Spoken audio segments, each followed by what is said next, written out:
Les richesses insondables que Dieu lui-même a placées concrètement en son Fils et qui nous sont destinées expliquent d'après nous la grâce dont nous avons été l'objet de sa part.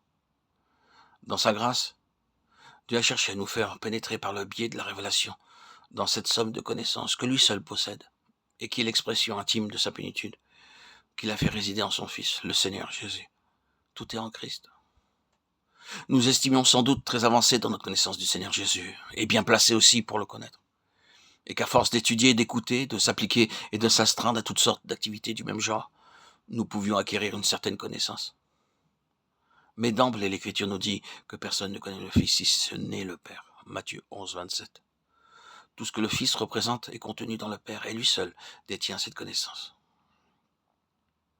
Une fois que nous aurons donc été mis devant le fait accompli, que nous en aurons tiré les conséquences, nous serons à même de comprendre que nous sommes en zone interdite, que l'accès nous est refusé et que nous ne sommes pas équipés pour cela.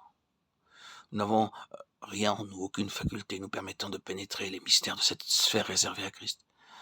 Quand nous aurons donc découvert cette vérité quelque peu bouleversante, à savoir que l'homme est totalement incapable de parvenir à cette connaissance par ses facultés naturelles, nous buterons sur cette haute réalité exprimée dans le verset suivant. Il a plu à Dieu de révéler en moi son Fils. Galates 1, 15, 16. Quoique Dieu ait enfermé cette masse de connaissances en lui-même, qu'il en soit le dépositaire absolu et qu'il soit le seul à gérer cette connaissance du Fils, il n'en demeure pas moins que son cœur brûle de se révéler. Et s'il est vrai que nous dépendons entièrement de Dieu en matière de révélation, et que dans ce domaine, toute faculté ou talent naturel n'intervient en aucune façon, puisqu'une telle révélation ne peut s'obtenir que par une illumination divine dans l'homme intérieur.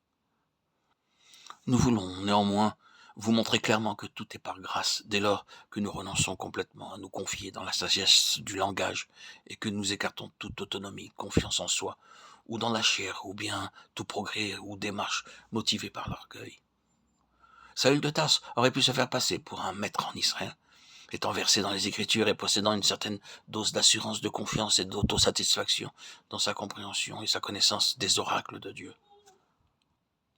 Même un homme de cette trempe sera obligé de reconnaître que dans cette sphère réservée à Christ, tous ses avantages ne comptent plus. Là, il prendra aussi conscience qu'il est complètement aveugle et ignorant, absolument désemparé, irrémédiablement disqualifié, et qu'il a besoin de la grâce de Dieu pour que le tout premier rayon de lumière daigne se poser sur lui et lui arracher ce cri. Il a plu à Dieu de révéler en moi son Fils. Là, nous sommes en plein dans la grâce. Paul, parce qu'il avait rejeté loin de lui le joug de la loi et tout le système judaïque, et qu'il déployait maintenant son activité sur le plan universel du corps de Christ, prêchant tant aux Juifs qu'aux non-Juifs et témoignant aux uns et aux autres une égale sollicitude en homme libre qu'il était. Christ l'avait alors affranchi, fait connaître son dessein